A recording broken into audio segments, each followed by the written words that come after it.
नमस्ते सबैजनालाई। म डाक्टर रोशन चौधरी।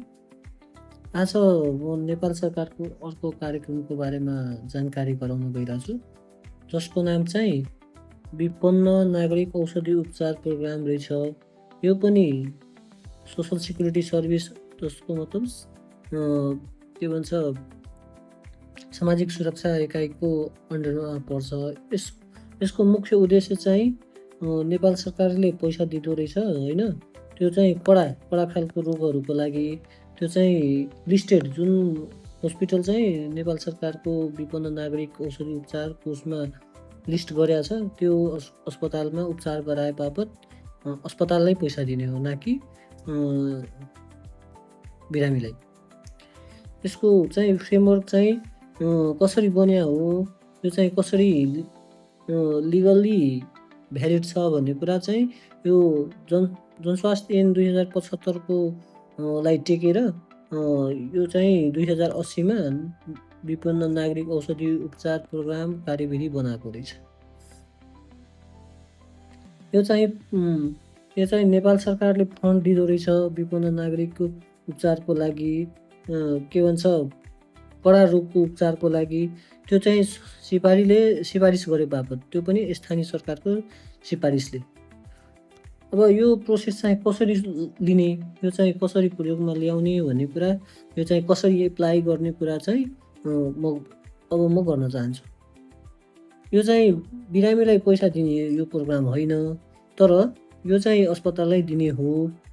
यो स्थानीय तहको वडा कार्यालयमा गई निवेदन दिनुपर्छ विपन्न हो भन्ने सिफारिस गरिदिनलाई, र साथमा चिकित्सकको प्रिस्क्रिप्सनको आधारमा र अन्य कागजातहरू नागरिकताहरू भयो, त्यसको आधारमा गएर स्थानीय तहबाट अस्पताललाई नै तोक्ने गरी चिठी बनाएर सिफारिस गरेर विपन्नको सिफारिस गरिदिँदो रहेछ।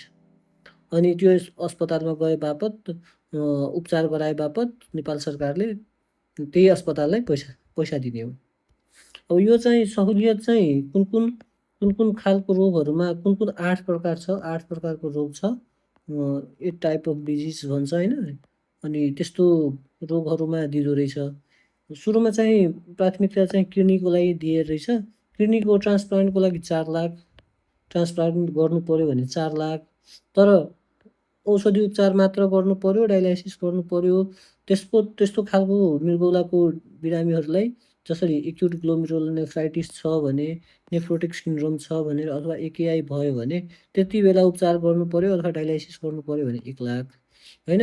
र हामी ट्रान्सप्लान्ट गरिसकेपछि पोस्ट ट्रान्सप्लान्ट मेडिकेसनको लागि पनि 1 लाख दिँदो रहेछ।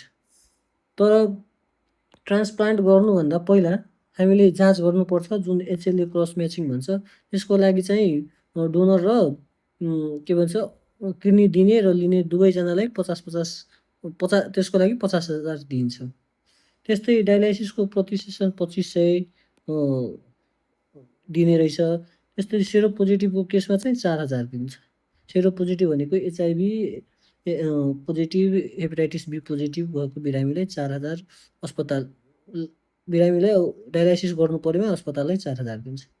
त्यसै गरी पेरिटोनियल डायलाइसिसको लागि प्रति प्याकेट चाहिँ 501 रुपियाँ दिने गर्दो रहेछ।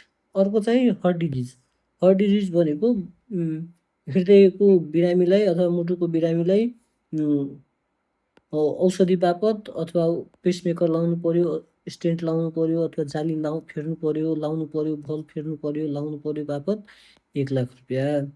त्यस्तै जुन पनि प्रकारको क्यान्सरको बिरामीलाई औषधि गर्नु पर्यो अथवा सर्जरी गर्नु पर्यो पनि 1 लाख रुपियाँ दिन्छ।